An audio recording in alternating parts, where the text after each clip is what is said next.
staff members to cover what 8 or 9 had before, I guess. Yeah, and you know what like I said, the thing we did, we set out, me, Buddy, and David all sat down together. You know, we knew there was a need at the defensive line. So who's a better coach to go out and recruit the defensive line than the defensive line coach? Even though we weren't retained, we were saying, hey, if we are retained, you have a relationship. So that's kind of how we work with him, you know, for him to develop his relationship with the defensive lineman. Because I think ultimately when a guy signs in place, it's a trust level.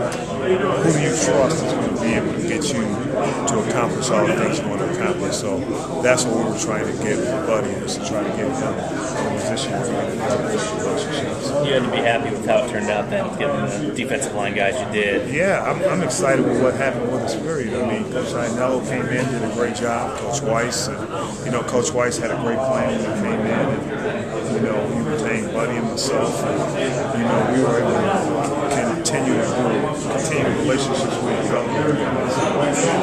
That week, you said I think you went to 7 or 8 places in 1 week, flying back and forth. Were you the same way? Yeah, and you know, you'd be in the city.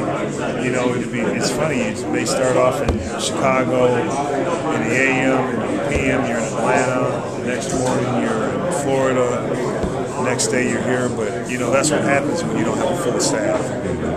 Normally, you have 7 guys. We had 3. You know, you talk about, you know, going coast to coast, really. I mean, what is that an advantage, being in Kansas, being able to do that? I mean, obviously, if you're in Florida, that's going to make it tougher to go out to California and try to recruit a guy over. Florida, it's going to be a little bit different because you're going all the way across, but at least in Kansas, you're in the middle. So you just got to pick where you're going to start and try to work your way back. Start furthest and come back. I mean, is there an advantage, though? I mean, being in a centralized location, does that help at all? It does, because you know, you're not, instead of going through 2 time zones, you're going through 1. So for the most part, for us, we're just going through 1 time zone. Well, and a lot of recruits too. You know, asked everyone why Kansas, and I'd say at least half of them said, "Oh, it was close. My family could come. You know, my family could get there." I think the number one reason why kids pick a school is proximity to home. You know, it's a radius, whatever that radius is. If you can drive, if your parents can drive and come see you, I think that's the number one reason why they pick a school. What were your conversations like with Buddy during that time when you guys were both just... Where are you at? What are you doing? It wasn't really, because we weren't trying to get any commitments, because they couldn't commit to us because we couldn't take a commitment because we weren't the head coach.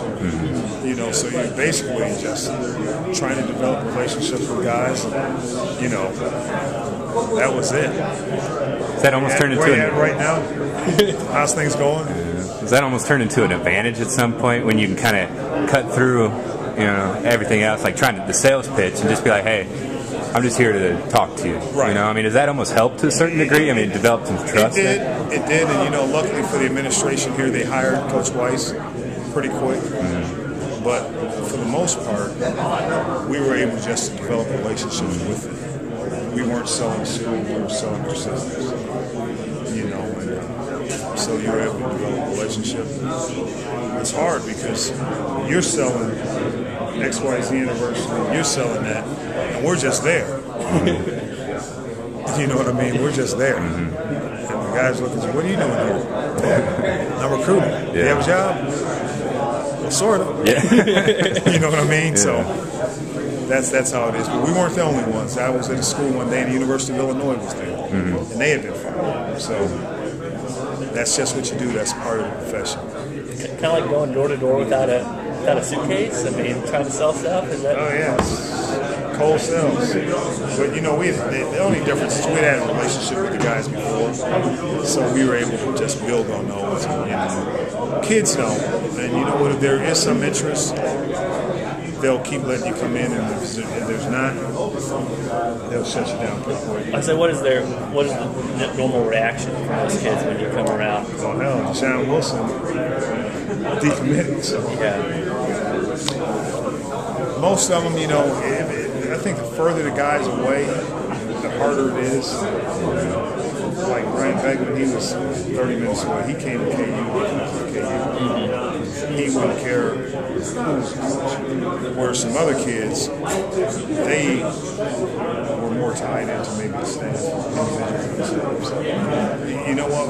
With 18-year-olds, you never know what they're thinking. Obviously, with Coach Wise coming aboard, you kind of opened up some recruiting doors, it seems, that maybe weren't open before.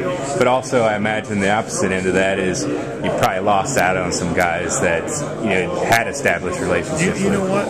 That's a good question, because really, I don't think we lost out on any. Mm-hmm. We may not have gotten a guy, but it wasn't because of Coach Weiss.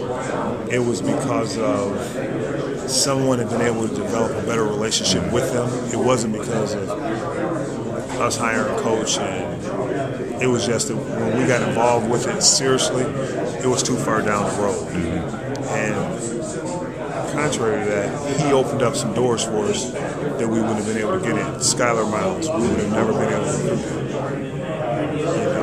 So, I mean, I think it helped more than it hurt.